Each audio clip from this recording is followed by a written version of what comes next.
Well, I get the impression it ought to be going out live now.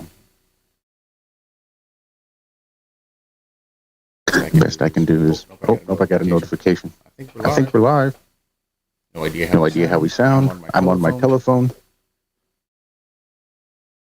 Somehow going through OBS. I'm still not entirely sure how I managed to get this far. Yep, rabbits seem to have chewed through my audio cords to go into my headphones. So I can hear Zack. I can hear Teams call. But that's all. I don't hear anything else. I couldn't hear any music if I played it. Couldn't hear my soundboard if I mashed a button. You all would hear it. Y'all hear it just fine. But I'd have no idea when it stops or if I mash the right one. I just have no idea. So this is the closest thing to a workaround I could come up with. Get on my phone.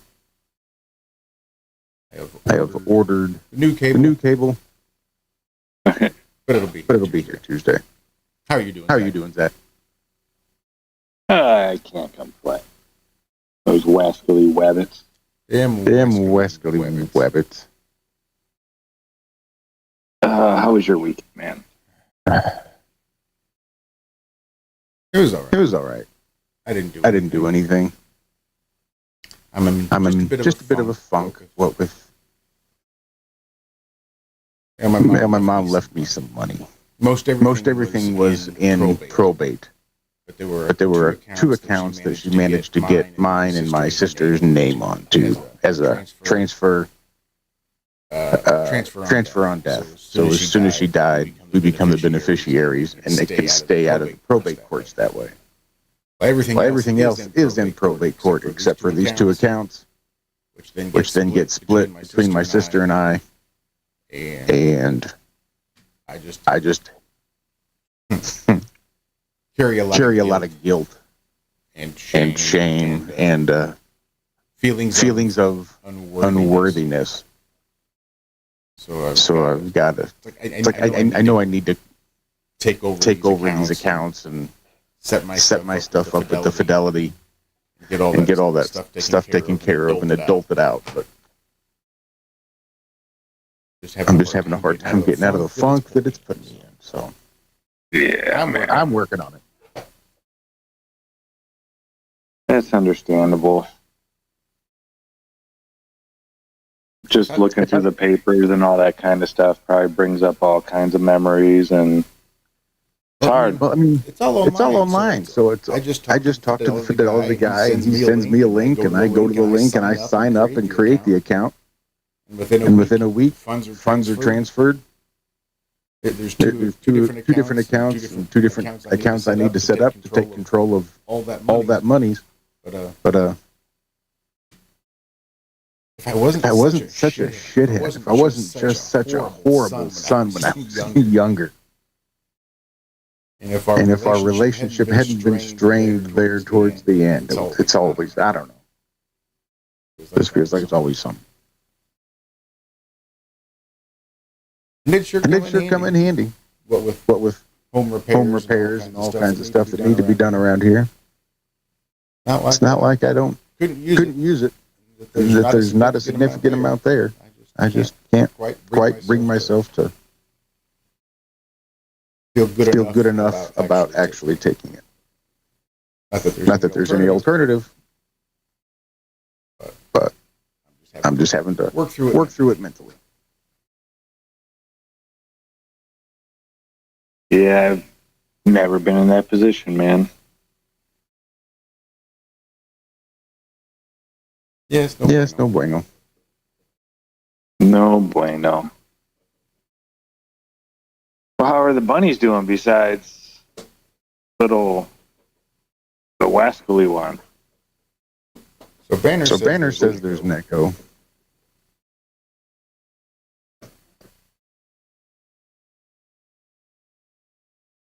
I'm not quite sure. My Teams is muted on the computer.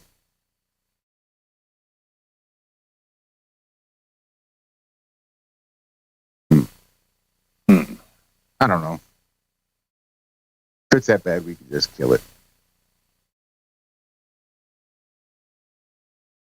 I've got a new cable on the way. It'll be here by Wednesday. Like it should be here tomorrow, so I don't know. Saying someone's got their YouTube volume up. I certainly do not. Yeah, I don't even have the YouTube show playing. I've got it, but YouTube is muted. But then, like, the only place it would play is on my computer through the Teams on there, and that's muted as well. And then I went and muted the mic just in case as a double mute, so it's not picking up there. The only place it would be picking up is my phone. I double checked, but I'm pretty sure it's not playing on my phone. Now, Nemo's saying he hears no echo. Huh. Melissa's saying it's not that bad. Weird. All right, then. Weird. Now it's gone. Fino. Huh. Filipino? That's right. That's what happens when you cross an elephant with a rhinoceros. Filipino. Filipino. I got called into work Friday. I was so happy. You know, working tens, that fifth day is like all overtime. But you only get that. I mean, I still would have got overtime pay, but it wouldn't have been at that level of pay. Like when you go into the office and do things like that, where you're just taking classes, you get minimum wage, the state minimum wage, which is less than half, of what I make. The overtime wouldn't really have been, I wouldn't even have made what I normally make. But, I mean, you get paid to sit there in a class and, Well, how would they have factored that, I wonder? That time and a half? Time and a half at your minimum wage or time and a half at your regular pay? No, it would be at the minimum wage rate. Because I'm not out in the field. Yeah, because we're outside contractors. So when we're working for one of the people we contract through, we get paid at a certain wage. But when we do things just for my company, where we're not working for another company, it's just minimum wage. But this is the only time that happens, is for the testing and certification and all that kind of. It's not like we do this very often. Right. It just, something seems a little off there. Because you're getting, overtime is not calculated by how much you're paid by the hour. It's how many hours you put in that week. So it doesn't matter what they're paying you. If you do 40 hours and then on day 5 is when your training is, then that's overtime hours. But it should be at time and a half. Yeah, I'd still get time and a half, but it would just be at minimum wage. Even though the time that you're using to calculate that was not minimum wage. Mm-hmm. Like 40 hours was full pay. Yeah. And overtime is calculated times your full pay plus 50% of that full pay. So if you're doing overtime, I would think that's how they calculate it. Like on day 5, so I don't know, that just seems really off to me.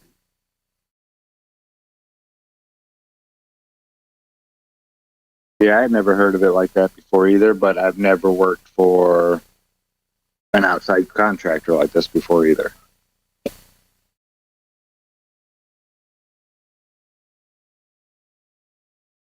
Yeah, I know there's 3 different companies we work for.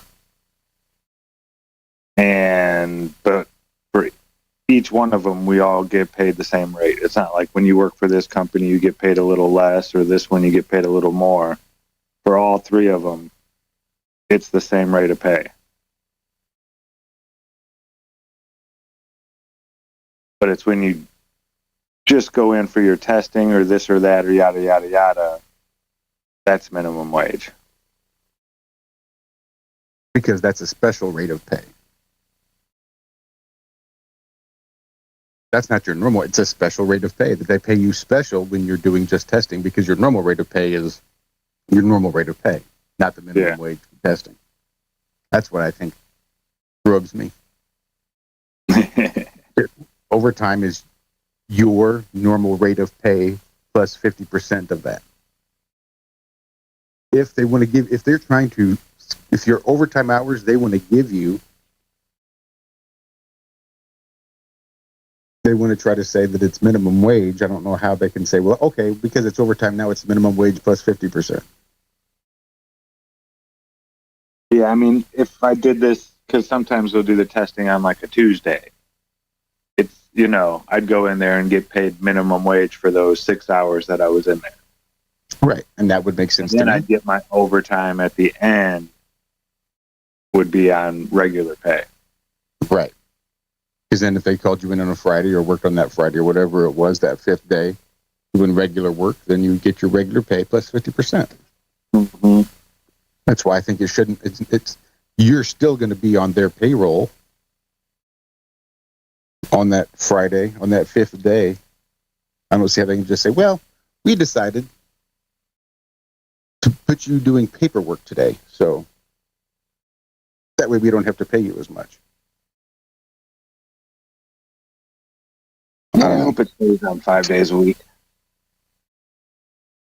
Yeah, apparently they'll go down to, like, we're still on Helene duty from the hurricane from last year. Really? Yeah, they're still on overtime taking care of stuff from that. That's nuts. Isn't it? But I've been listening to the guys, the pole guys that go up there and stuff. And they said, yeah, they always say this, that we're going to be going down to just 40 hours a week. But then all of a sudden they always find, an extra 14 million here or there or something like that, to where, nope, we're going back up to 50 hours a week. They said it's never happened more than a couple weeks where they go down to 40. And I'd still work 10-hour days and still probably be able to pick up a day, because there's always people asking, hey, somebody want to take my shift?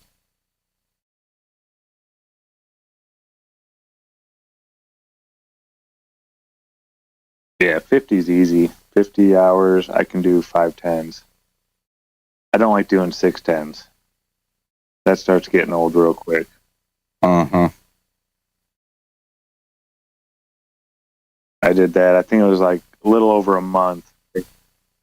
And finally we told them, hey, we're going to need a weekend off. There's just so much stuff stacking up. When you only get that one day off, you really don't have time to do all the stuff you need to do throughout the week. Mm-mm.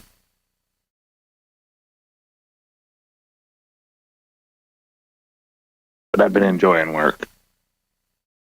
Scenery changes. I love that, dude. Oh, yeah, that helps out a lot.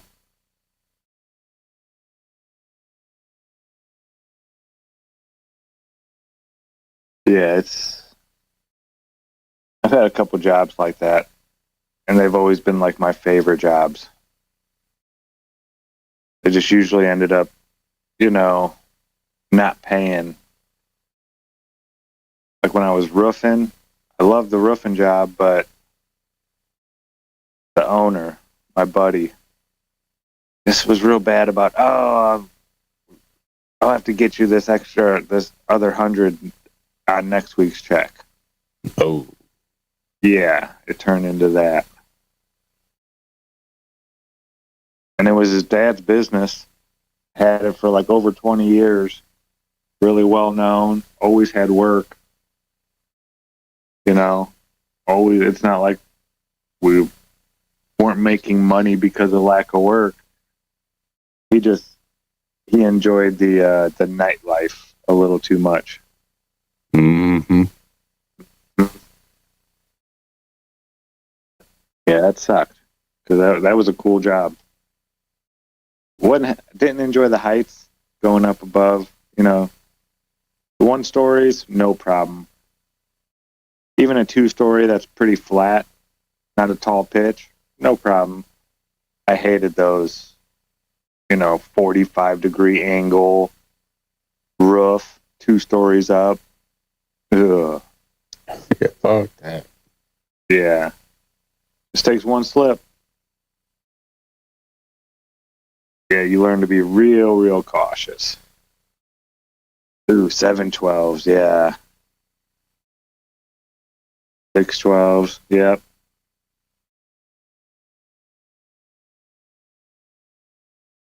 This one guy, he was doing 518s. He was a nutter, man.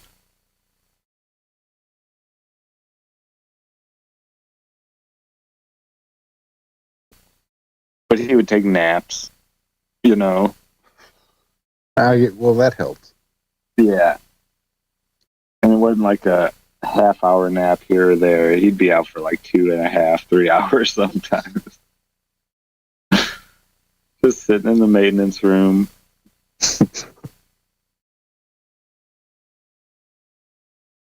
Oh, man.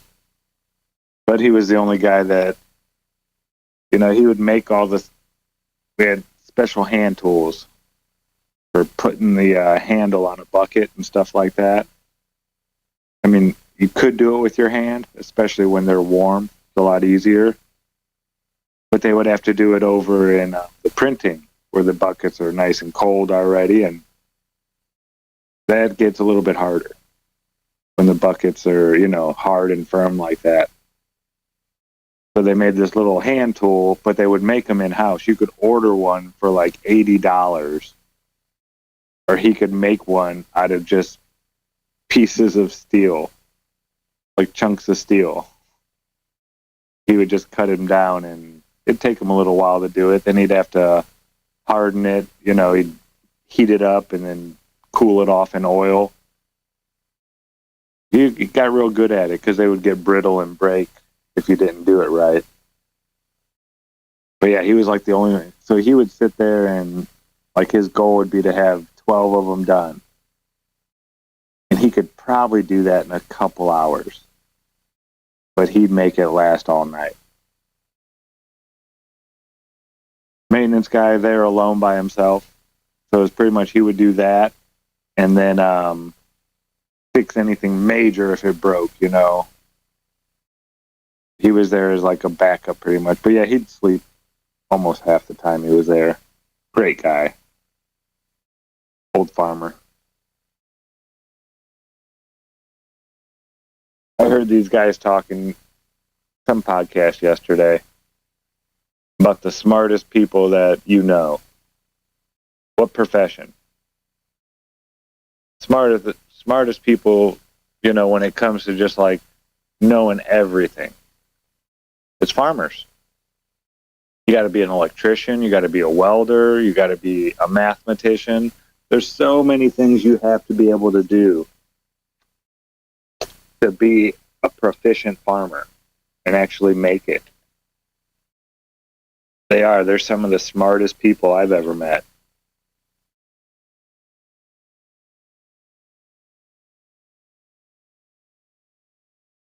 People want to say, oh, it's an astrophysicist or this or that or yada, yada, yada.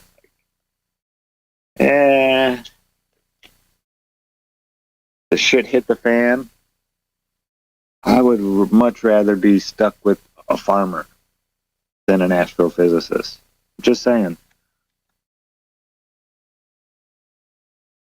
I mean, short of like, Navy SEAL military type person, what do you think would be the best profession for when the shit hit the fan to prepare somebody?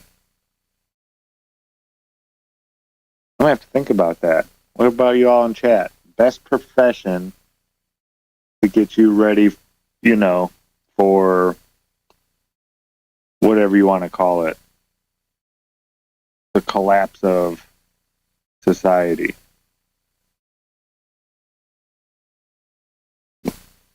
Yeah, I'd want to be stuck with the farmer.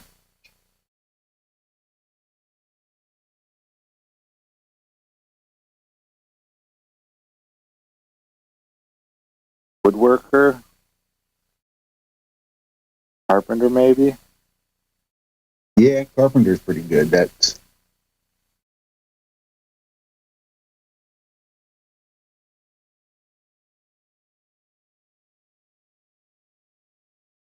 A lighting designer? Let's call him. Weed farmer?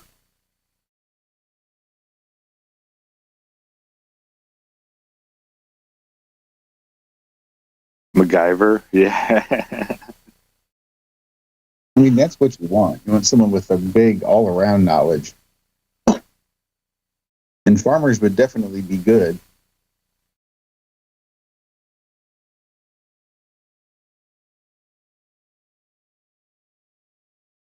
I don't know. I am hooked on this channel called Rufus the Bull. It's all about raising steer and bulls and heifers, and I had no idea the lack of control that those guys have over those animals. Even like you take away the bulls, right? Even take away the bulls. Cows, female cows, kill more people than any other animal, I think, here in the United States. There might be one other one, mosquitoes or something like that, that's higher, blah, blah, blah. But cows, those animals are so strong. You never really think about them as being, vicious. But yeah, it's just like a head movement and maybe a stomp, and that's it. That's all it takes from an animal that big.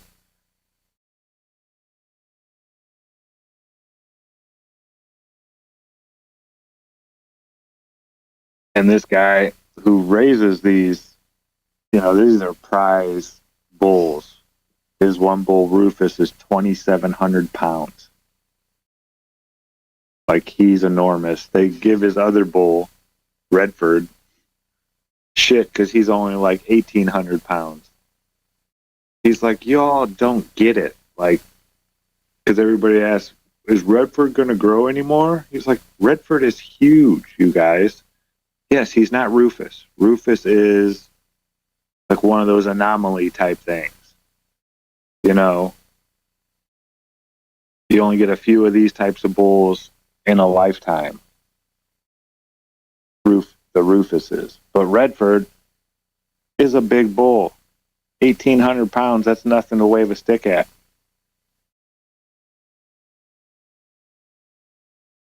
But yeah, the fear in this guy from these bulls, because he's been hurt before. But he's like, yeah, you can't turn your back on these guys. Like, yeah. I wouldn't want to do it. I'd like to be friends with the bull. But having to be out there in the pen with him all the time and stuff like that to get work done? No, I don't think I'd like that.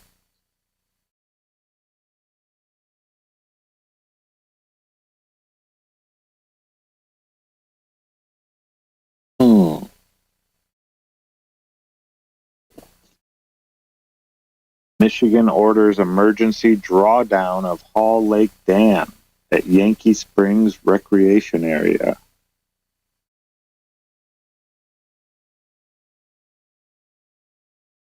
So they're planning to reduce the water levels by 6 inches per week to protect fish and wildlife populations. That seems like a lot. Yeah.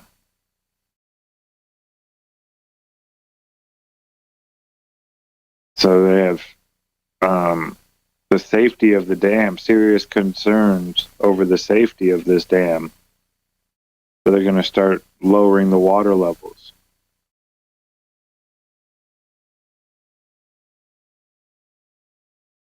So it was a natural lake at one time that was 6 feet deep, and then they dammed it up, and it raised the water level 6 more feet.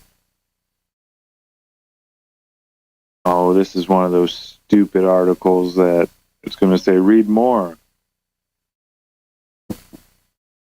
Oh, no, it let me do it.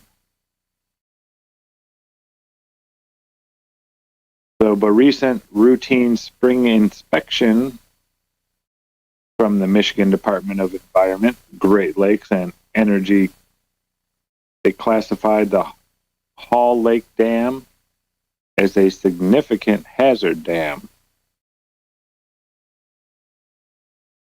So that classification means that if the dam fails, it's probable that there would be environmental harm or disruption to essential services downstream.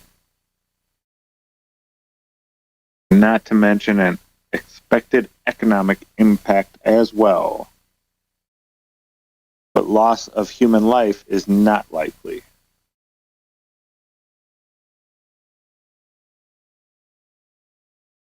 Much of the concern is about a road, the integrity of a road. Huh.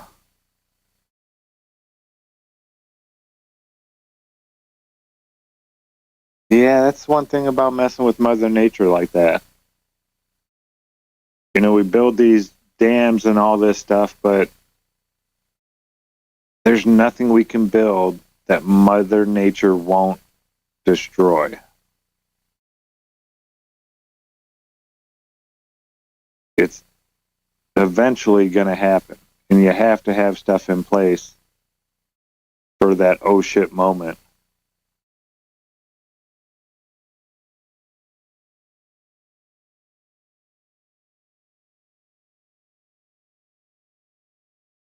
Two new meteor showers starting. Really? In mid-July? The Delta Aquarids and the Alpha Capricornids. They started off last night, kicking off the summer's meteor season. The peak won't arrive until July 30th.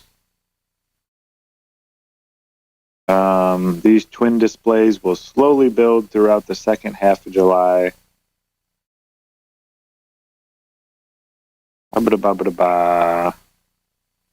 It's still like 9 o'clock when it starts getting dark.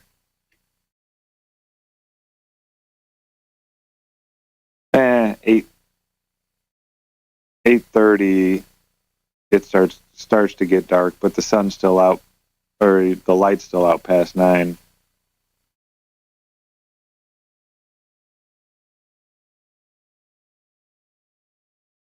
So they're coming from the Aquarius constellation and the Capricorn constellation.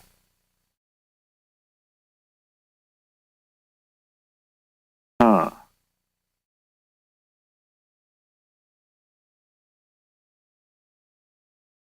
I used to lay out and watch those meteor showers. Yeah, I've not put myself out there to watch one in a hot minute. No, I was younger. It's been a long time since I've done it.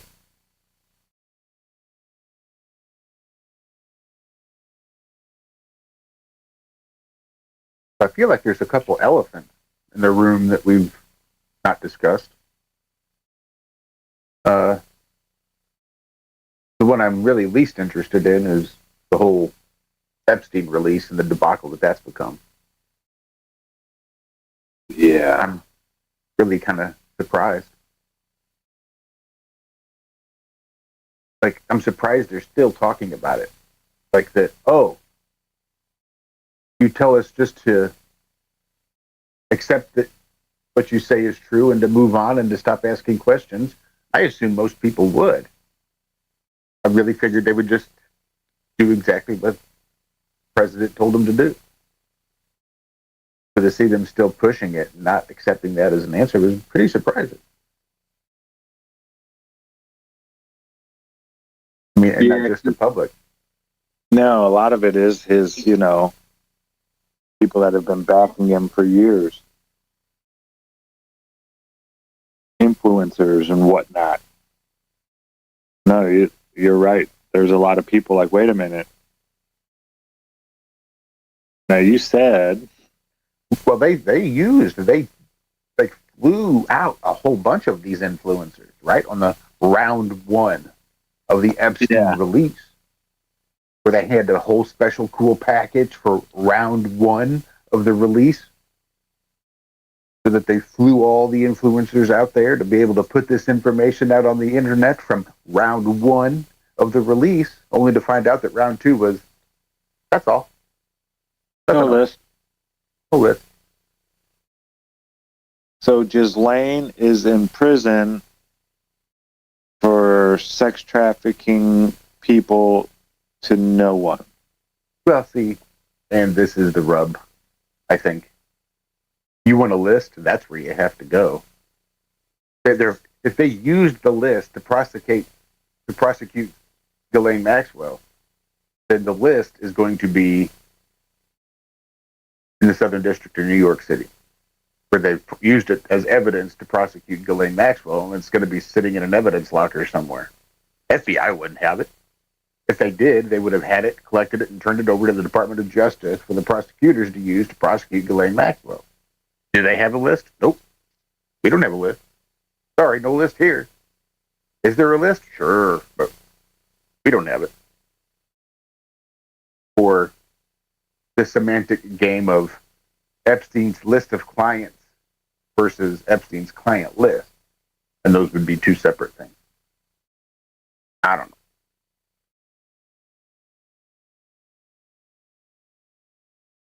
Yeah, it's crazy, man.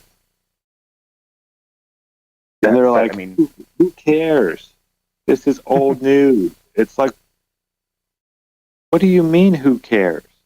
Like, ran on the... You said Bill Clinton's got trouble because of the whole Epstein thing. Now he says we don't even pay attention to it because it was written by the Clintons. That's what he said. This is like the Russian hoax, the Russian gate, Steele dossier. It was all written by his opposition, and that's all this Epstein list is. You guys really want to read the Epstein prosecution, the Epstein files that were written by Obama and written by the Clintons and written by the Bidens? You guys really going to believe that? Maybe. Let's see them. Yeah, let's see what they say. Yeah, I'm not going to not believe it. Let's just see. I mean, don't you think if they wrote it that Trump's name would have been in it and they would have released that? Like before the election? I think it is. And I think there's a reason they didn't release it, and I think there's a reason Trump isn't releasing it. Because all their names are on it. All their names. Goddamn right. Not to mention that he's probably working for Mossad, and they don't want to out Mossad as doing ops in the U.S. It's like there's enough people here in the U.S. that don't have a proper positive view of the Jewish people. And this certainly wouldn't help matters if we found out that the Mossad was running ops in the U.S. borders. Yeah, that might be frowned upon by some people.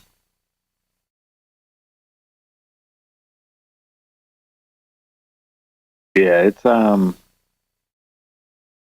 it's hard to believe the nonchalantness about it now. Like, we told you he killed himself, and there is no list. What more could you want? Well, here's a video. Here's a video of the space above his cell. Yeah. That we edited some time out of. See? Nobody went into the cell above him. Probably. all the takes have a 1 minute edited out at midnight. It's the nature of the video. How much can you get done in a minute? Come on. Right. Would you have to come back out, is the question.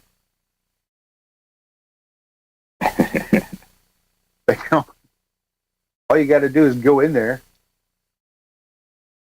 at some point. What are they showing you? Did they show you how long was the video? I don't know. Again, it's not like I showed anything. People would have come and gone through that Epstein cell and you'd have never seen it anyway.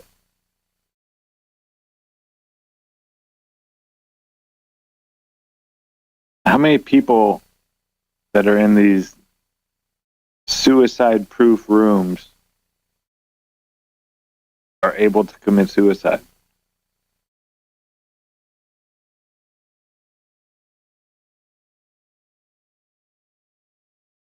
I wouldn't think very many. Otherwise, what's the fucking point? That just makes it like a room, doesn't it? I never heard them say anything about the statistics of that. So I'm assuming it doesn't happen very often.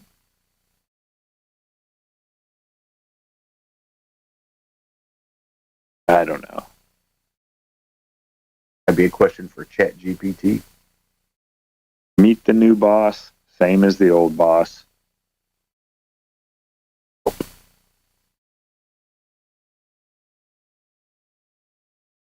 I will say, I did have a glimmer. It was a very small glimmer, and that glimmer is definitely far and gone, but a glimmer of hope that, things in the government were changing, that there was this shift towards, transparency a little bit more, we'll say. I mean, the government, of course, they're going to lie, but maybe not so much now. Maybe, because since the Smith-Mundt Act was revoked, it's gotten insane.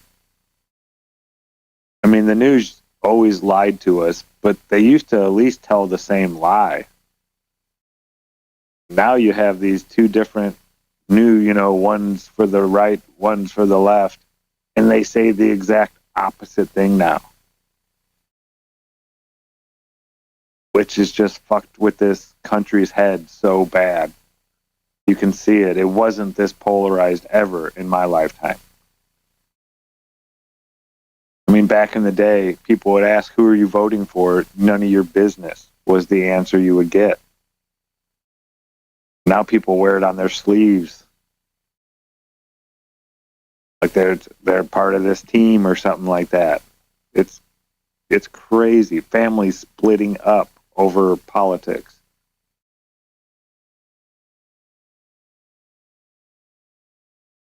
So I had this glimmer, just a glimmer, a short glimmer of hope. Hearing what they were saying, got to get fluoride out of the water, got to get all these preservatives out of the food, got to get education saddled in, They were saying all the right stuff. Exactly, Brian. I always voted for Nunya. Nunya business.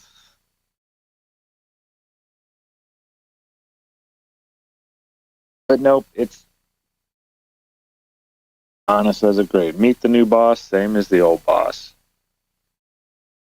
Actually, you don't even get to meet the boss. You get to meet we were talking conspiracy theories Thursday at work. It was fun. I was telling the guys, dude, because he was talking about how sports are rigged. They're just as rigged as WWF is. I was like, oh, yeah. I was like, now get this. Politics is the same thing. Think of it as WWF with no chairs, or ladder matches, no ring. Their ring is that pretty wooden room that we see them sitting in, all together talking. But it's still a show. They're all given their script on what they're supposed to say, what side they're supposed to be on, who they're supposed to backstab. It's all planned out. Everything. And he wasn't doubting it all that much, you know?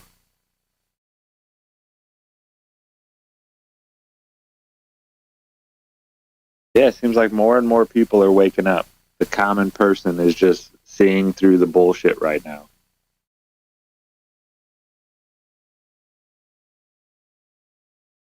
But don't worry, they got some more bullshit over here to shovel for you if you're tired of this bullshit. Comes in all shapes, sizes, flavors, fragrances. Got bullshit for everyone.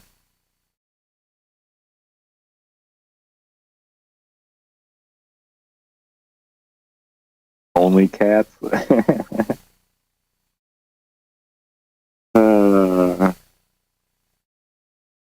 Yes, Scott Level Realm, The Right Stuff.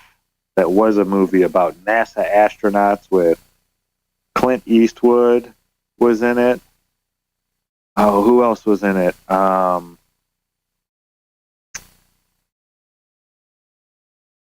Lee Jones, I think, was one of them. And I always forget the other one's name. He was in the movie Silverado. He was the older brother. Emmett. I always forget his name, though. Been in a bunch of old Western movies. I'm pretty sure he was in it, too.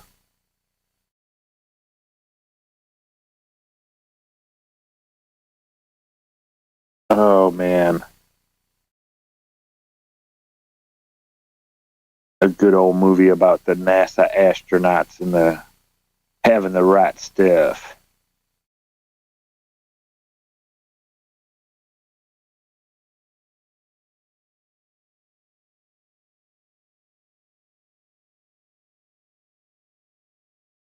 Target sends stern message to employees amid customer struggles. The retailer's pushing a controversial change in its work culture as it battles weak sales. This is by thestreets.com.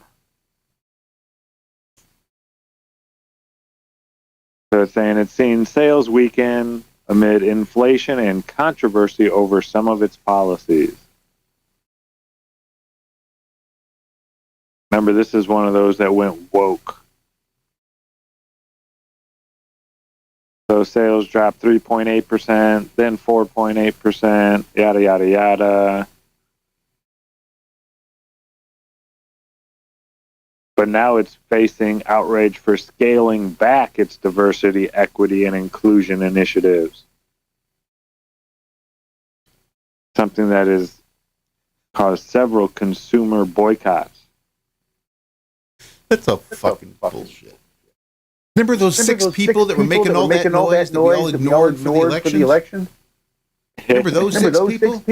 Yeah, well, they're boycotting now.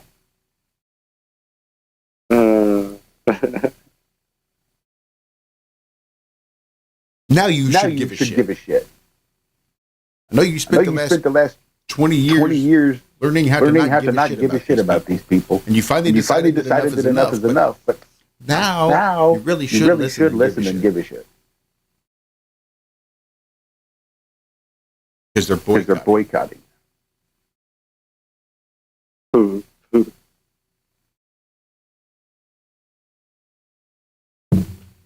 Oh, and they've been working remotely from their corporate. Everybody's been working remotely.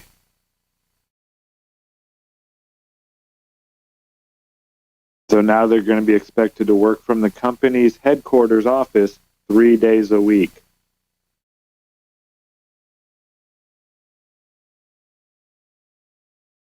More time together in the office will help us grow our business faster, solve problems quickly, and build stronger relationships. So why not make them come in every day?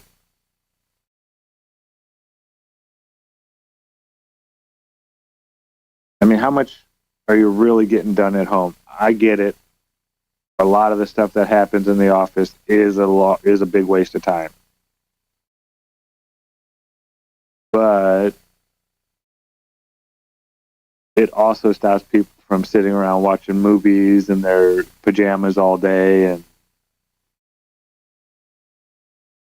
I don't know, you're probably more likely to get something done when your boss is there in the building with you. Just saying.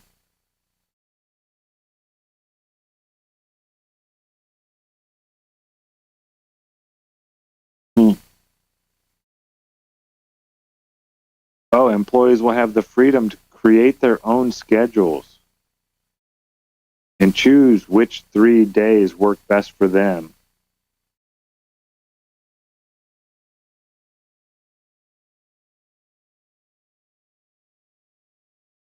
I don't know. I know they tried something like this. What was it, the Netherlands? They went to a 4-day work week or something like that. I might be wrong with the country. I know it was one of them, though. And I just saw an article about it, too.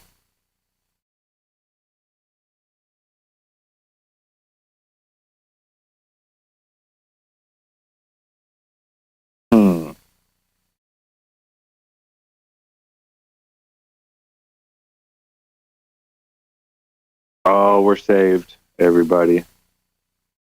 NASA discovers a super Earth with possible oceans orbiting a nearby red dwarf star. Anybody want to know what a nearby how far away a nearby red dwarf star is? Any guessers out there, Josh? You ain't gonna start no shit now, are ya? 500 light years. Close. This one's only 154 light years away. Well, that's doable. Yeah. Let's see. What is it? 5 trillion miles in a light year? Something like that? Okay. Let me see. I'm going to have to look it up now. Well, they say Voyager, now that it's reached interstellar space, still hasn't even reached one light day. Still hasn't even reached one light day.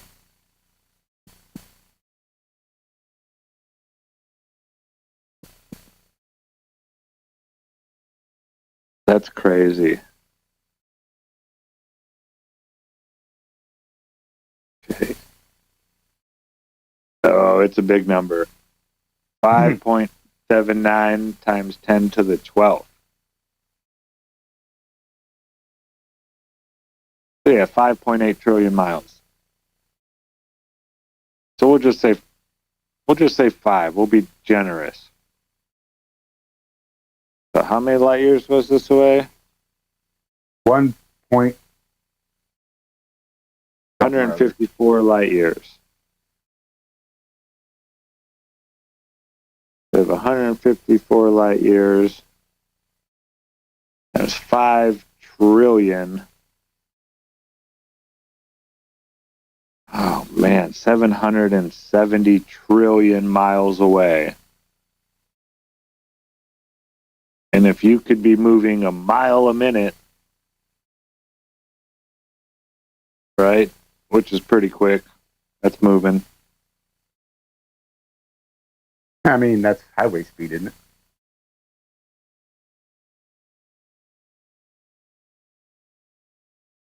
Or a mile a second. I'm sorry, a mile a second. Yeah, not a mile a minute. I don't even drive a mile a minute. So a mile a second. Faster than that. Yeah, we'll multiply that by 60. A mile a second. So you're moving a little bit faster than on the highway. It'd take you like 31,000 years for every trillion. Let's see. Okay. 31,000.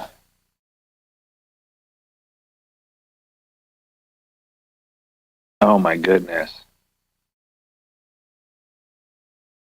So it's 23 million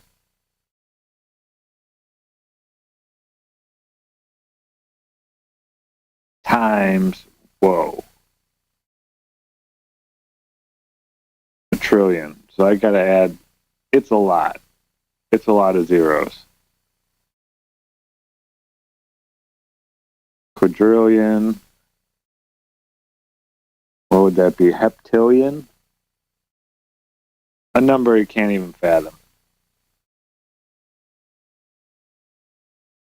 Isn't all that money we send to them so important to figure all this shit out?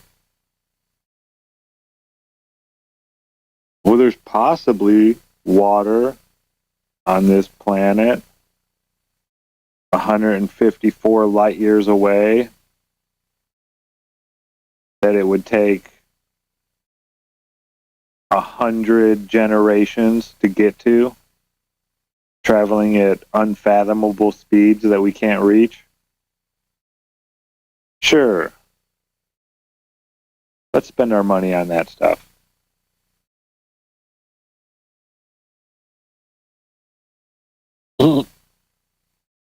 The bunnies investigated themselves. Oh, no wrongdoing. Wascally wabbits.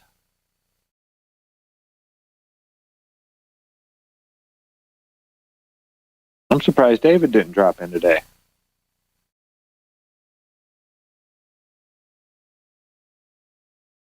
Nuka or Andrew or Rico.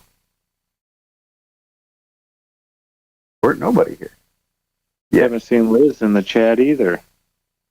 Liz doesn't like us no more.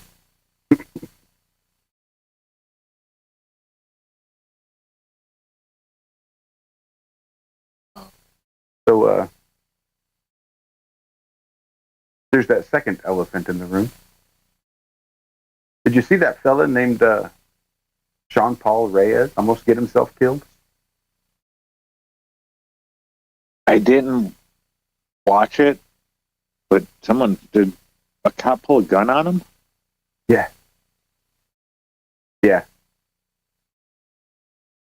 Yeah, I was having a good day yesterday. I didn't want to be put into a funk, so I haven't watched it yet. It may have put you in one.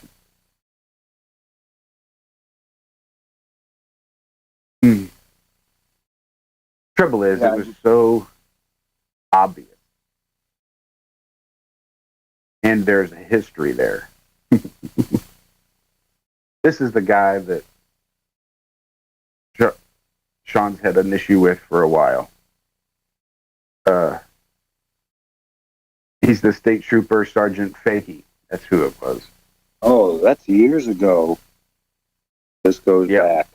Uh-huh. Like I said, they've had multiple interactions. How does he have a job still? I don't know. I can't figure it out. And he must be high up in that Blue Lodge gang. Well, and you'll see.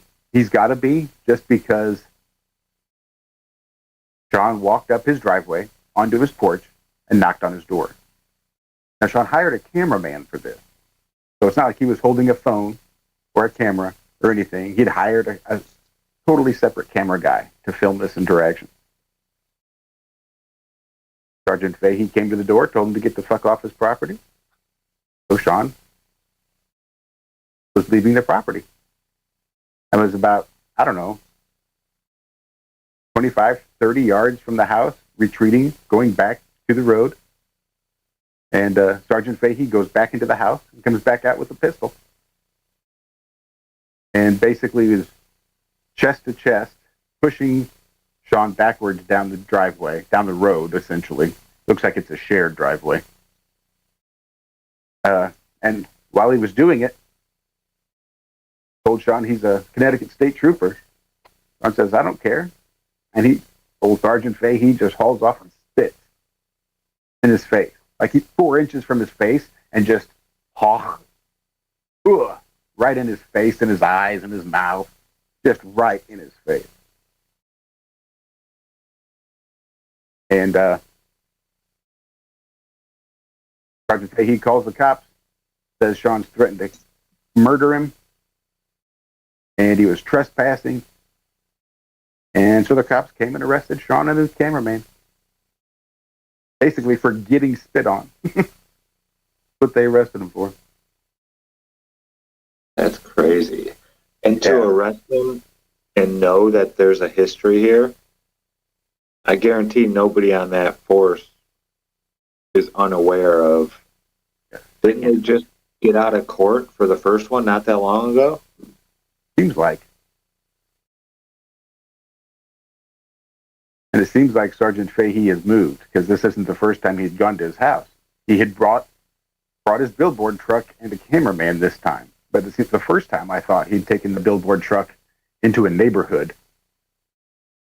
Yeah. It was like the houses were closer together at the time. But I think he's gotten a promotion since then or something. Seems like, I don't know. But he is still at least employed, and looks like he's upgraded his house since Sean was at his house last. Yeah, it was way crazy. I don't know how he's going to get away with that. And maybe. He seems to be doing a good job getting away with it so far, but it was just amazing.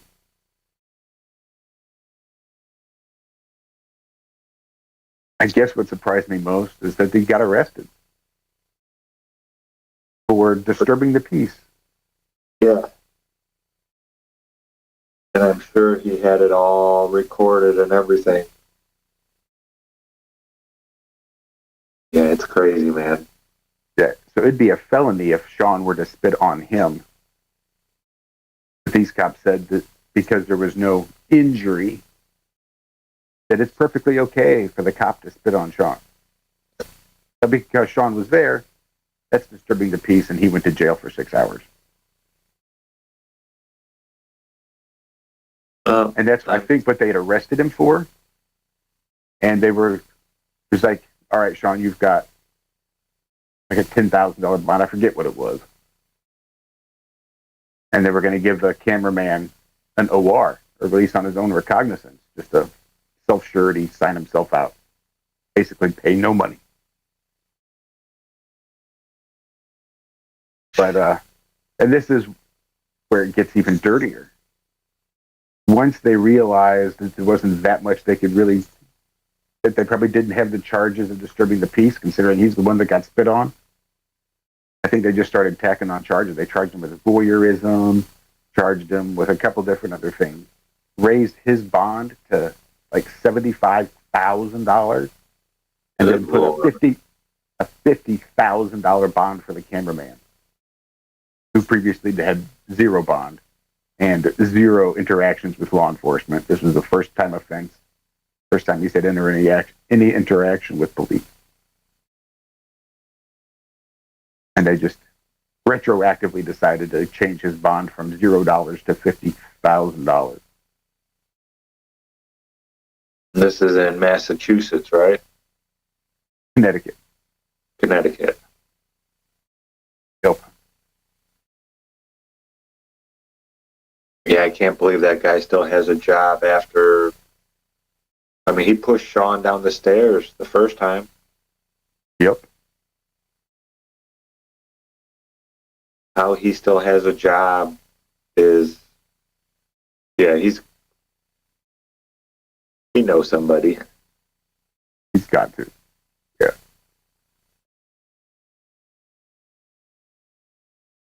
See, and that's where these secret societies mess up. They were warned about this. Just because your offspring, who you think is the greatest gift to humanity, right? Because he's your offspring, doesn't deserve this knowledge. just because of that. there's rules, there's procedures. But when they break those rules and procedures, they start to crumble from within. It's not like it's a crumbling of losing power or anything like that. It's a crumbling of the integrity and the decorum that is held so prestigiously among these groups, right? That thing that separates them from everybody else, that puts them on this higher pedestal in society. Well, they've removed that pedestal.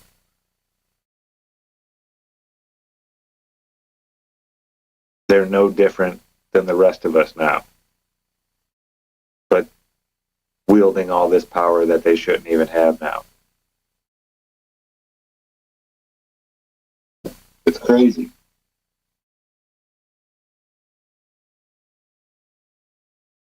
But I get it. The numbers have been dwindling for years, right? We've heard about the Masonic numbers and the Lodge numbers going down for decades.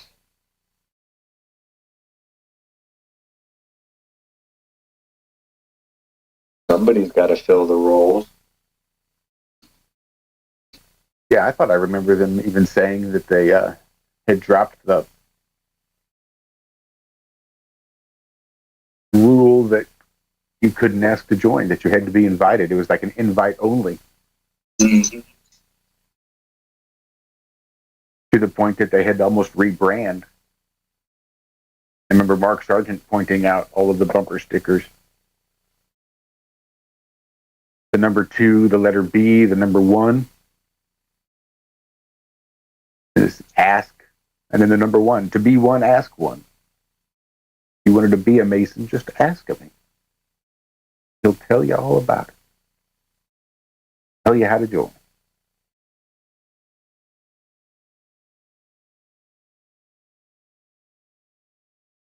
Yeah, and it was never supposed to be like that.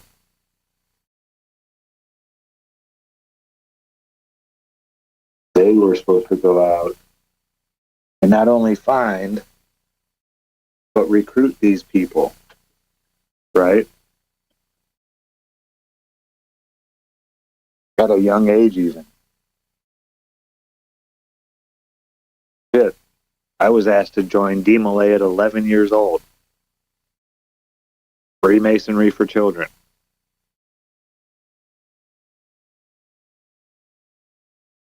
And I was ready to join. I didn't know any better. But that little voice inside of my head, it's only screamed at me a couple times. Right? And this was the second time. I was, went back to the lodge, had my little paragraph that I had to memorize, my little oath that I was about to take. And they walked me down these stairs, and there's a bunch of candles lit, no lights turned on, just candlelight, and a bunch of grown men standing around in black hooded, like cloaked robes. And as soon as my foot hit the floor of that basement, that little voice screamed at me, "Tell them you don't want to do this, turn around and walk out of here right now."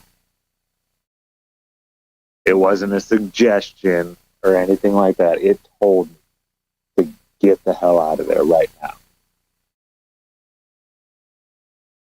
And when I told them, I was like, "Hey, I don't think I want to do this," there was no, "Oh, come on, it'll be okay. No big deal." Oh, they're like, "Oh, okay." I remember that very clearly. They were like, "Oh, okay." It was all about free will, right? If I told them no, there was no pushback at all. "Oh, okay, here, let's go back upstairs. Take care."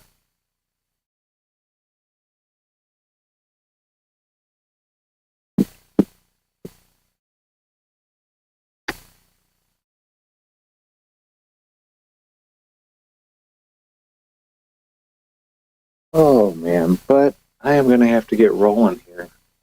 I guess I could still talk a little bit while I'm driving. You gotta go. Yeah. Got to make the electricities.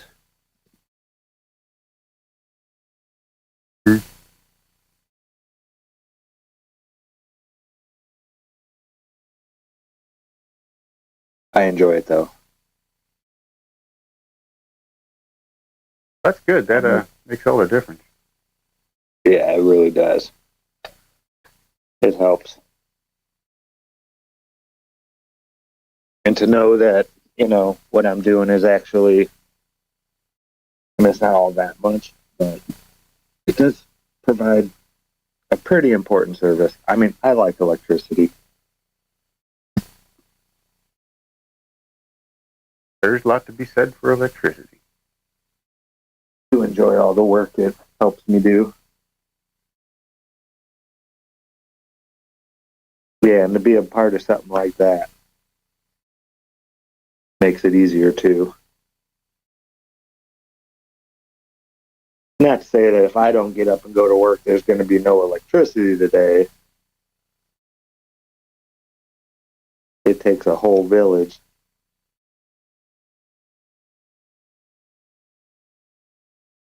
But it does make it easier getting up and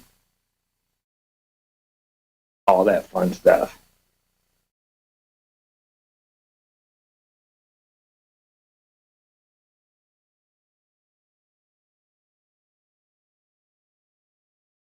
Never had a job where it was, not numbers based. We have to get this many parts out in this many hours, and that's a good day. I've never had a job that wasn't.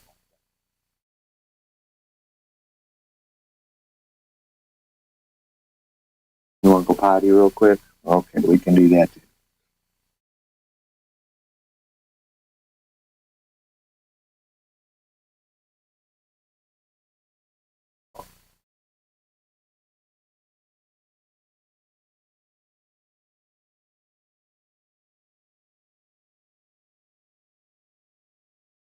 Yeah. That is probably going to be it for me. I'm going to have to get going here in a little bit. You do that. You get ready for work. Yeah. Get the boys out real quick. Get them a treat. They just want their treat. I'm no fool.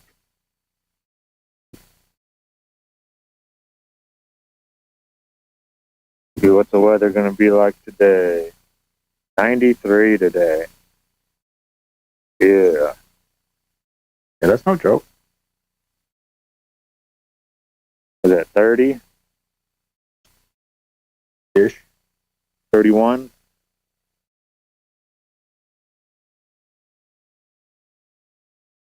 Something around there. 33.8. Almost 34. Yeah, it's going to be warm today.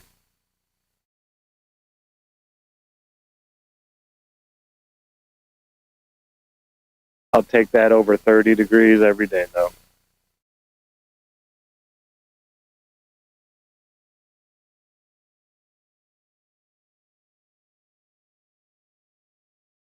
I'd rather it be 100 than freezing.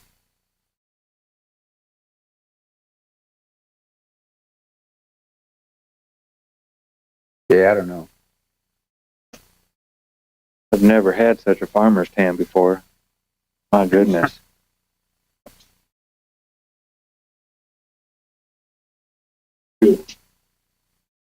You're telling me all about it? Oh my goodness.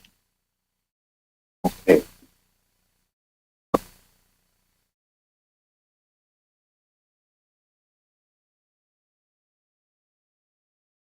All right. You get out of here. I'm going to see if I can't at least try to play a song. Because, like Hank, I too need to go potty. I love y'all. Love you, Josh. Love you, Zach. You have a very safe day. Oh, yeah. Scott and Glenn, by the way, is the actor you were thinking of. It was in was that All the Right Stuff and Silverado? Yeah, pretty sure that's the guy you're thinking of.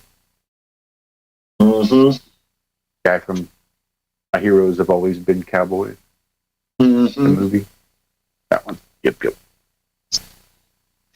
Saw they basically remade that movie recently. Some guy basically coming out of retirement as a bull rider to try to save the family farm or some shit. I don't know. It was basically a remake, looked like. All the same bullshit camera tricks, and I don't like all the neck braces and helmets and bull riding. Doesn't seem right to me. Fuck your safety. Anyway, have a good day, Zach. We will talk at you later. All right, you too, Josh. Everybody out there as well. Love y'all. You guys have a great rest of your day. See you next time. Good luck. Be safe. Sounds like somebody's got a case of the Mondays.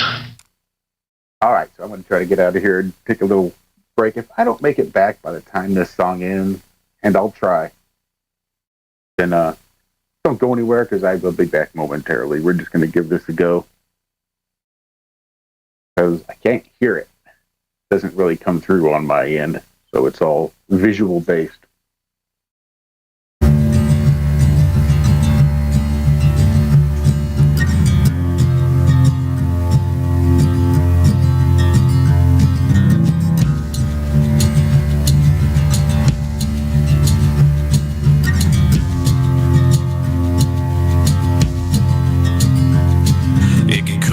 Off in June, it can freeze you in December, and any little stream can become a raging river.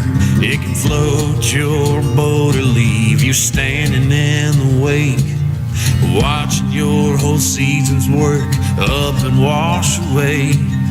Water, it's got the conscience of the devil's daughter. When she starts rolling, ain't nothing can stop her. It can save your life or pull you under. Water. First towns ever founded were built upon its banks. They learned to use the power to turn the gristmill cranks, 'cause it could pound a rock and turn it into sand. After the working day, it'll wash your face and hands. Water, it's got the conscience of the devil's daughter. When she starts rolling, ain't nothing can stop her. It can save your life or pull you under. Water.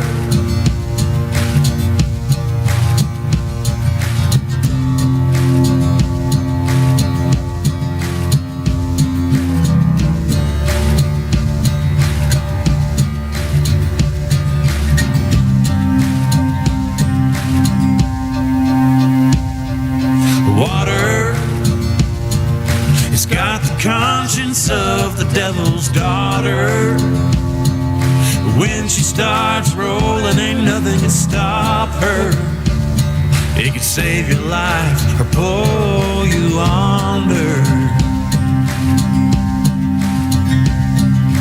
Water.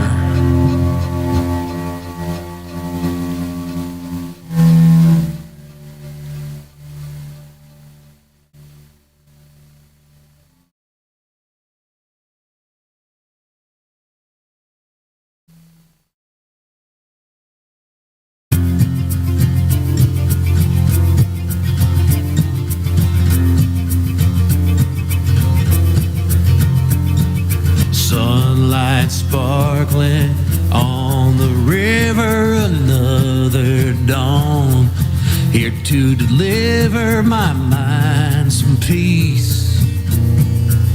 It's all around me. Through my powder horn, and hunting back over my head and rest my rifle on my shoulder and breathe. Overlooking this valley, and I don't know why I ain't missing home. Out here in this woodland all alone. Maybe that's 'cause home is where I stand.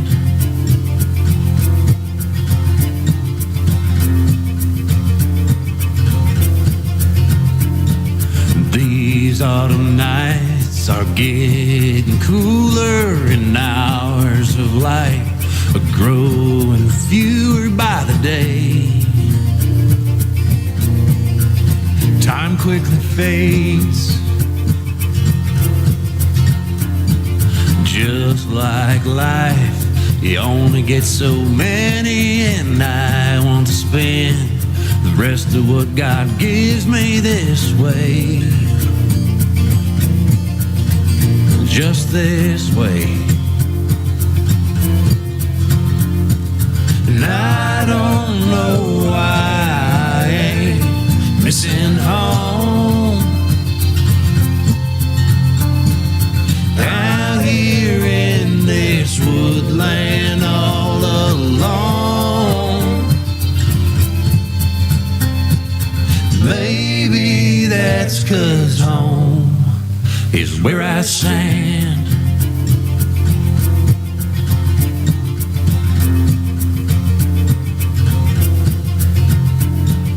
And I don't know why I ain't missing home.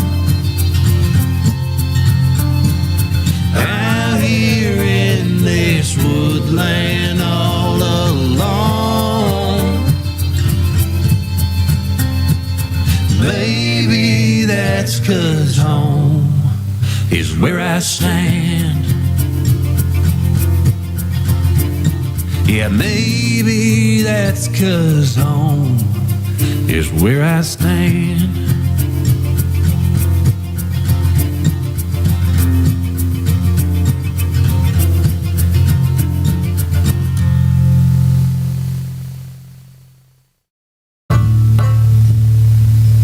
Hi, this is Alan. I like IRONWORX because it's where everybody knows your name, and they're always glad you came. I love IRONWORX with Josh, Walt and Zack. It's like sitting in your front room having a cosy chat with your best friends. Hi, it's Diva here, and I just want you to know that IRONWORX with Josh, Walt and Zack, it's definitely my favourite dose of reality. Come join the family and keep it flat. Why sleep in when you could get your dose of iron in the morning? Listen to the IRONWORX. This is Enlightened Dawn. Roses are red, violets are blue. IronRealmmedia is the best on the plane. To the show, I will forever be true. You guys are truly the best, and I love you guys. I'm so thankful to have you in my life. Do you like listening to space letters from Never a Straight Answer? Then tune in to the IRONWORX with Zack, Walter, and Josh. Break clear of the fear on the IRONWORX and become an Iron Scout. Good morning. I'm here. Wake up! Wake up! Wake up! Wake up! What is dark matter? Okay, we don't know. That's great. That's why it's called dark. It's exactly. Everyone knows all reputable information comes from random people on the internet. Tell me things, internet. The earth is flat. It's like school in your hand. Okay, dark matter is something we do not know what it is. We believe the dark matter is there, but we have never detected it. Well, what I'm afraid of course, is that there is no dark matter out there. There was one? There is no dark matter out there. We need to think really hard, to think really hard, to think really hard, to think really hard.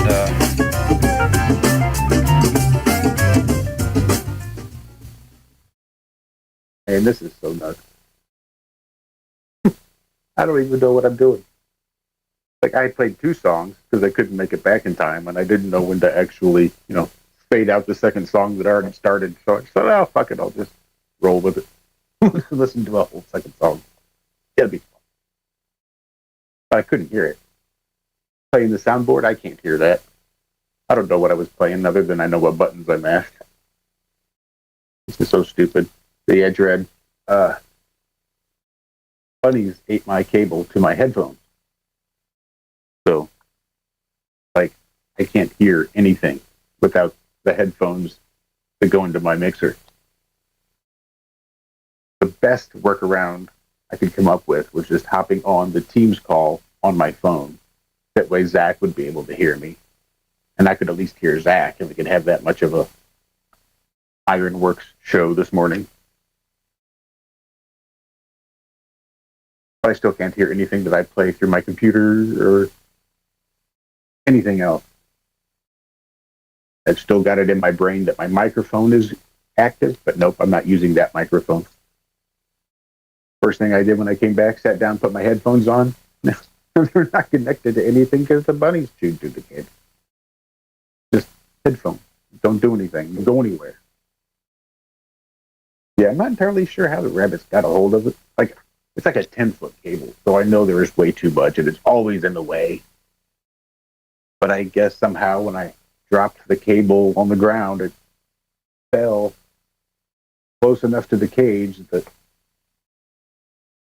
they somehow managed to reach out and grab it and chew it in about 7 different spots. And at least one was all the way through. It's got the nylon braid on the outside. There's just one little strand holding it together. So I've got a new cable on the way. Thanks, Amazon. And it should be here tomorrow. So Wednesday should be fine. Other than having to set everything back up that I've thrown out of whack doing the show by myself with no audio. So we'll see how well that works.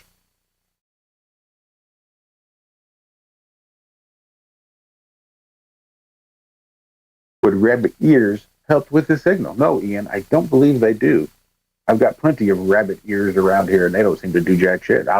In fact, 4 rabbit ears seem to have really messed with my outgoing signal.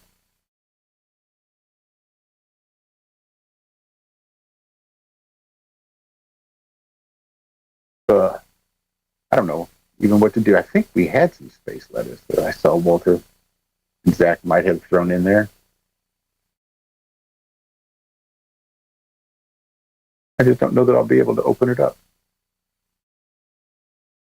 There we go. Hey, I'm doing it.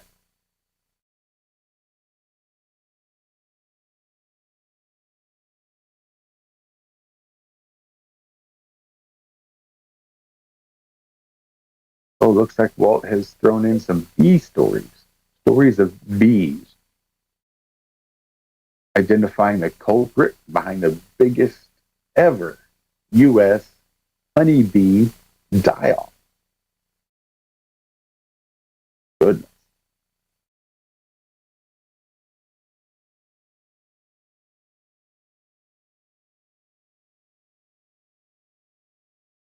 Wonder who that could be. USDA research points to viruses that are spread by pesticide-resistant mites, indicating a worrying trend.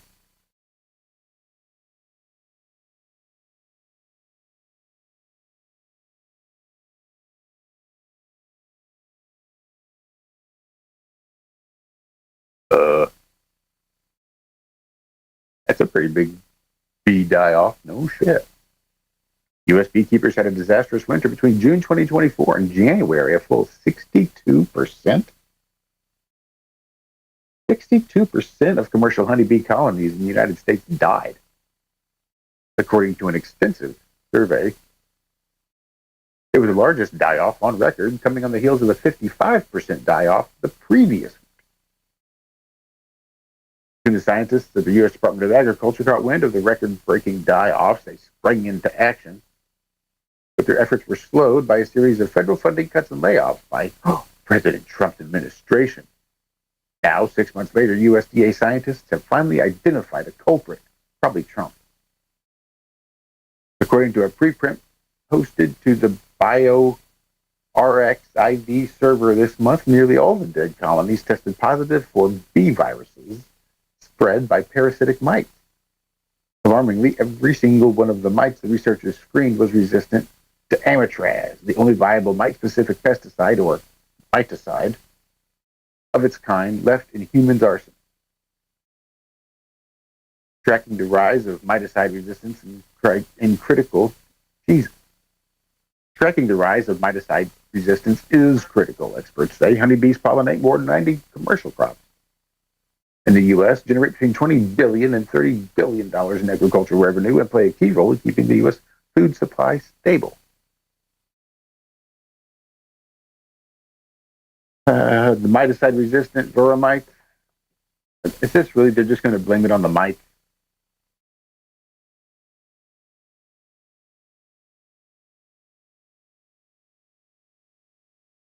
I mean, who is making the miticides? That's what I want to know. Seems to me that the makers of the miticides would be the actual culprits.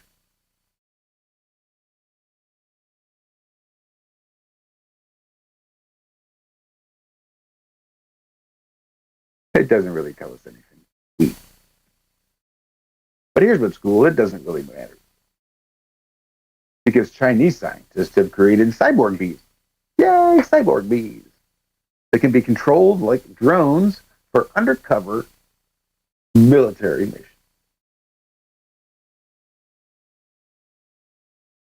Oh, F off.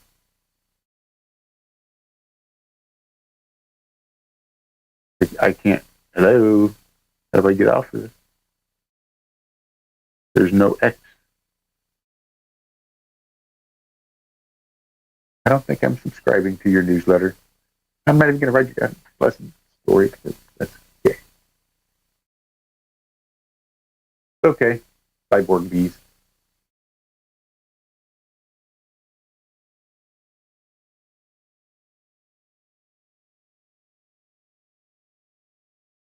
And here's a good one. Move. Could a paper plane thrown from the International Space Station survive the flight?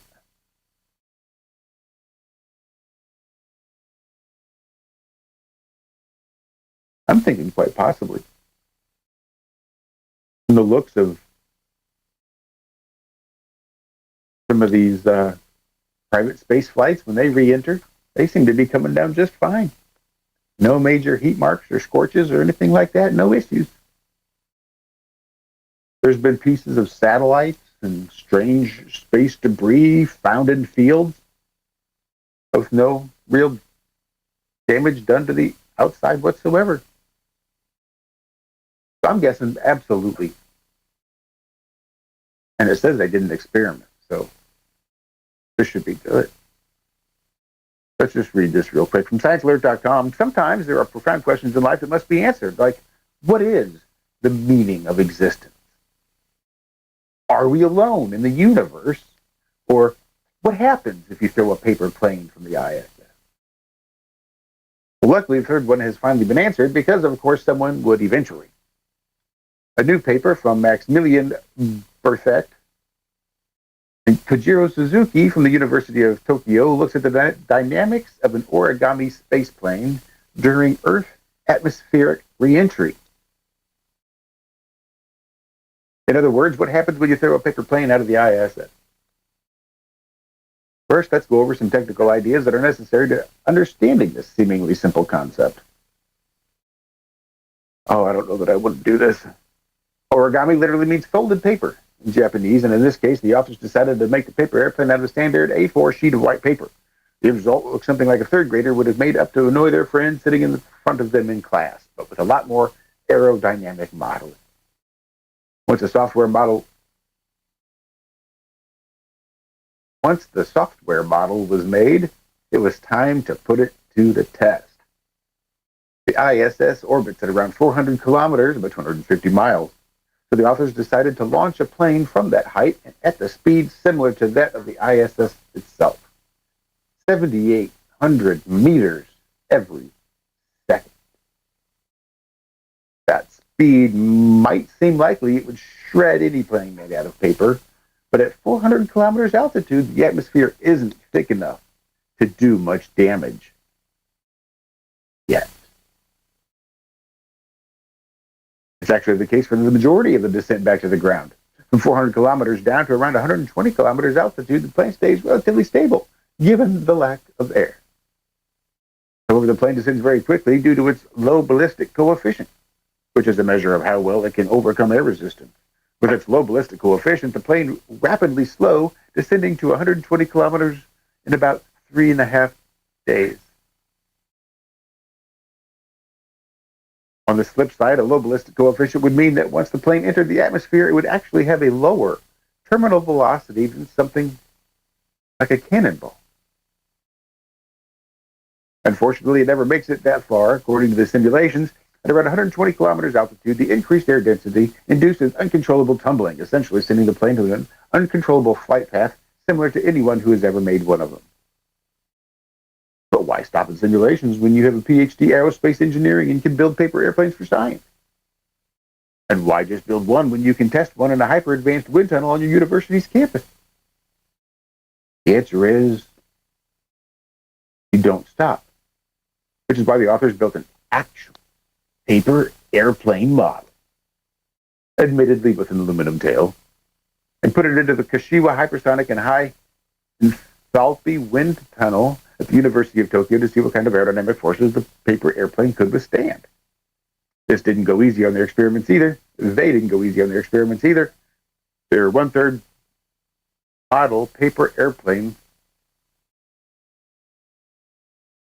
one-third model paper airplane.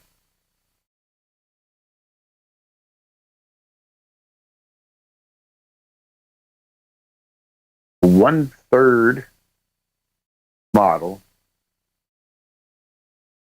paper airplane was subjected to Mach 7 winds for 7 seconds, similar to the forces experienced during actual reentry.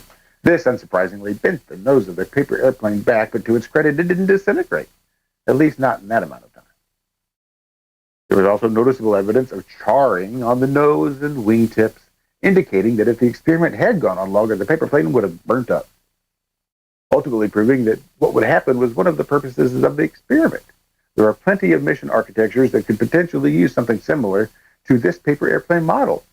The Leaves experiment for Venus exploration comes to mind, but there are also plenty of Earth observations that would benefit from a lightweight, stable platform to do their collecting from while burning up completely in the atmosphere at the end of their life. Mounting any such mission would require electronics and many other additions that would complicate the purity of testing simple paper plane that a kid could have made, but sometimes science is as much about inspiration as it is about exploration, and the results in this paper provide a nice mix of both. There you go.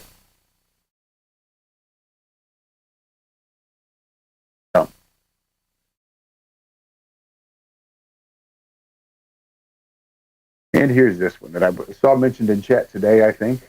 Somebody said we should get this guy on. Somebody should interview him. But apparently a 19-year-old American influencer was detained in Antarctica.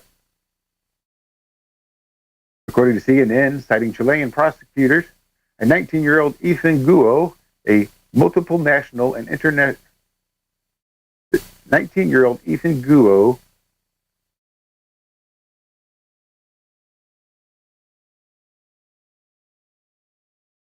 multiple national and international regulation. What? All right. Maybe he violated some of these, quote, multiple national and international regulations. Seems like he, what the F?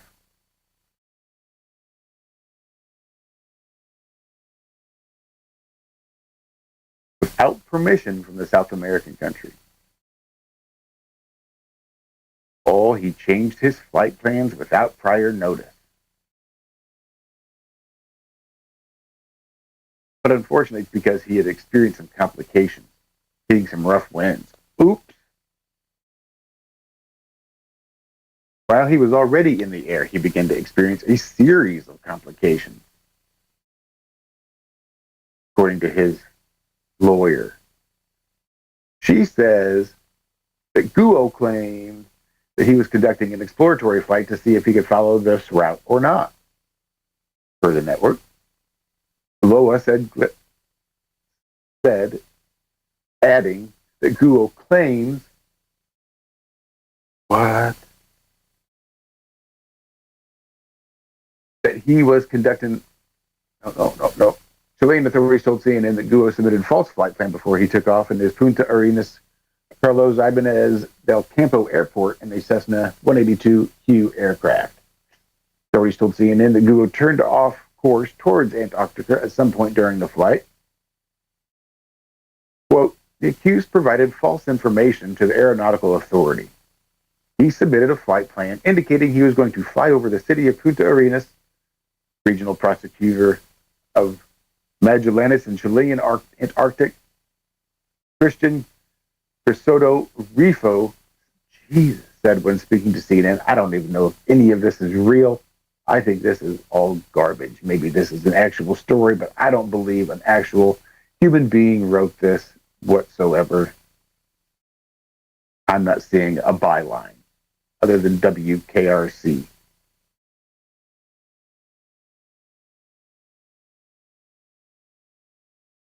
I need an actual. All right, maybe this is better. We'll try this one. CNN World.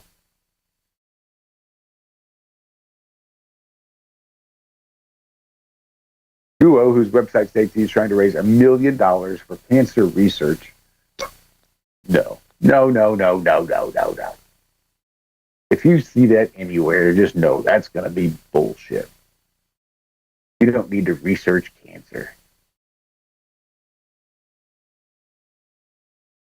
You spent the last 60 years researching cancer, and you still can't tell me where cancer comes from.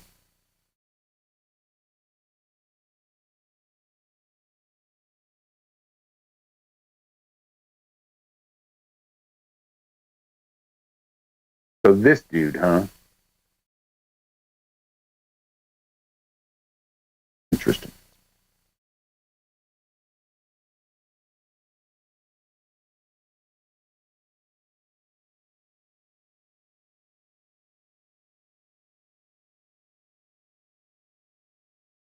Let's see. Apparently, he'd said he was going to fly over the city of Punta Arenas. Said Christian Crisoto Rifo, the regional prosecutor of Magallanes in Chile and Antarctica. That sentence at least reads a little better. However, he continued toward Antarctica without informing anyone and without any authorization, landing at the airfield of Lieutenant Rodolfo Marsh Base in Chilean Antarctica territory. For this behavior, the accused seriously endangered the safety of air traffic to Antarctica and the Magallanes region. I don't know how the hell you'd even pronounce that. But Crisoto explained that as soon as Guo landed in Antarctica, he was detained and formally charged. The accused not only violated the aeronautical code, but also multiple national and international regulations regarding routes to Antarctica and access to the White Continent.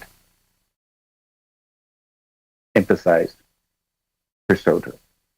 On Sunday, his lawyer told reporters at a press conference after Guo was charged that the young pilot experienced complications while flying. And we're just going to repeat all the same shit.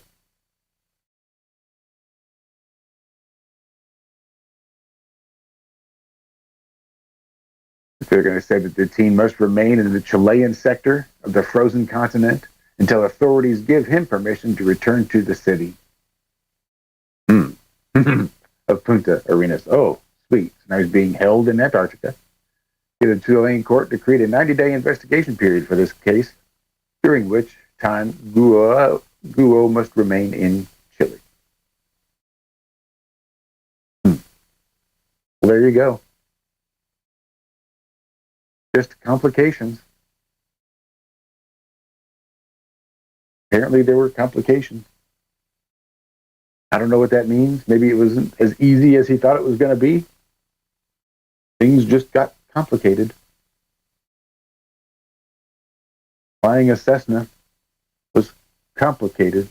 I experienced complications. But yeah.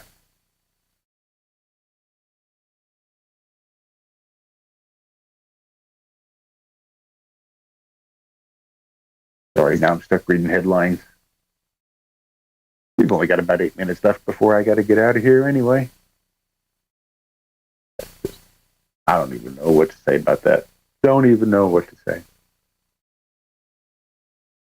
Other than, glad you're safe. Glad you landed safely in Antarctica. The complications weren't too complicated. Paper planes, remote control bees, all kinds of crazy.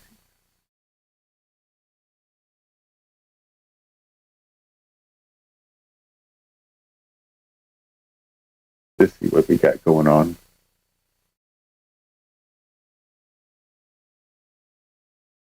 Real time. Let's see what Microsoft wants to show me for some news.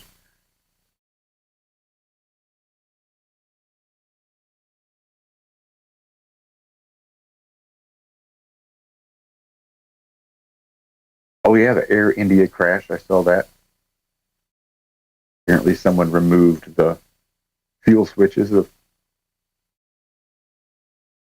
manually removed them, cut them off, it seemed like.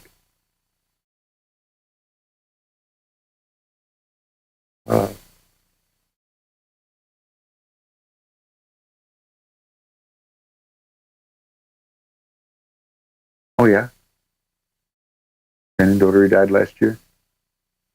Oh great, a new Big Bang Theory spinoff. Oh yeah, Kamala Harris going to be the governor of California. You deserve that. Lego used to depict the history of the world. Harry Chapin, songwriter, activist, father. Trump gets booed by some people.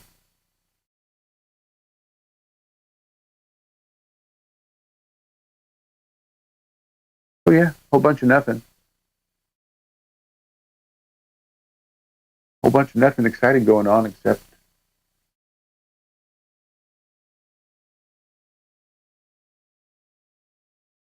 looks like crypto's up a little bit. That's pretty nice to see. Nice to finally be making a little money on the crypto. Oh shit, Backstreet Boys were at the Sphere in Las Vegas.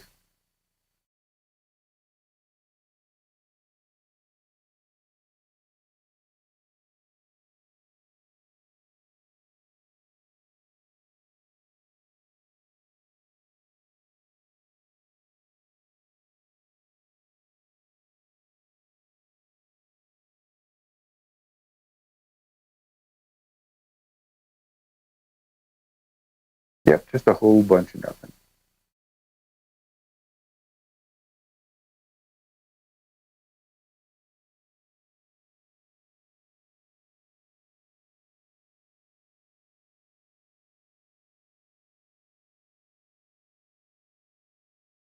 So gross. So much just grossness. I don't know. Really does make me just want to unplug, disappear.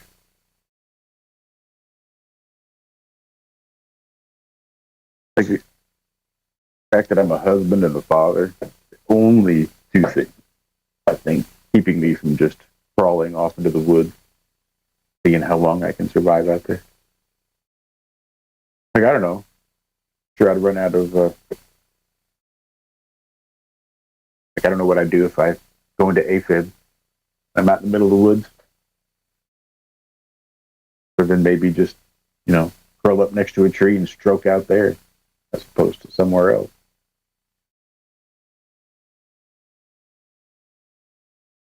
I guess that might be another factor to consider. I might want to have a sinus rhythm on my heart for a while.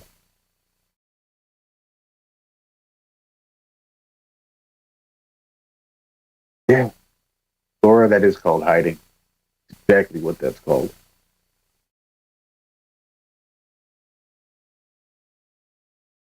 I don't know that I can.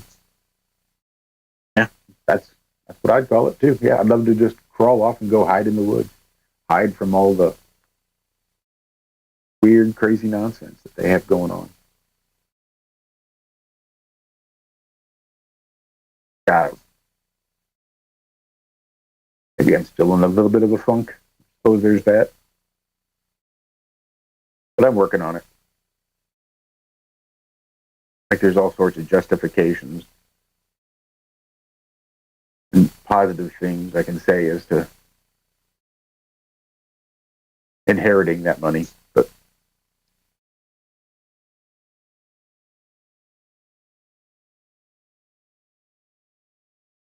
I think if I were to sit down and make a list of all the reasons why I shouldn't, it'd be a pretty compelling list.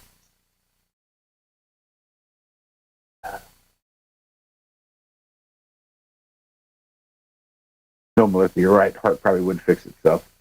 Put a little bit of time out there trying to get back into the rhythm of the earth and just live grounded after a couple of weeks. It might just fix itself.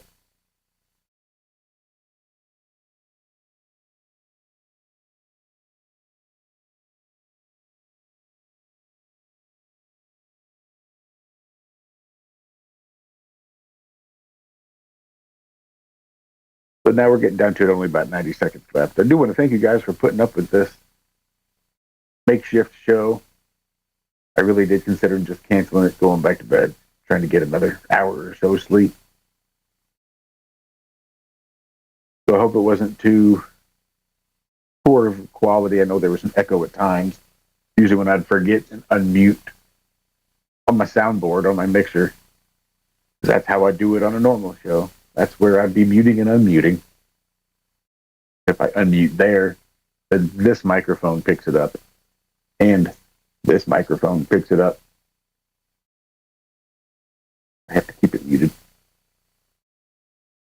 But I'm anticipating a much better show for Wednesday morning. Walter should be here. Zack should be joining us. There should be business as usual, ideally. I do appreciate you all joining us and putting up with the little workaround that I had to figure out just so I can make it happen. And we will see you all back here on Wednesday for more of the Ironworks. Until then, be good, be well, do good, do it well. We love you. Bye-bye.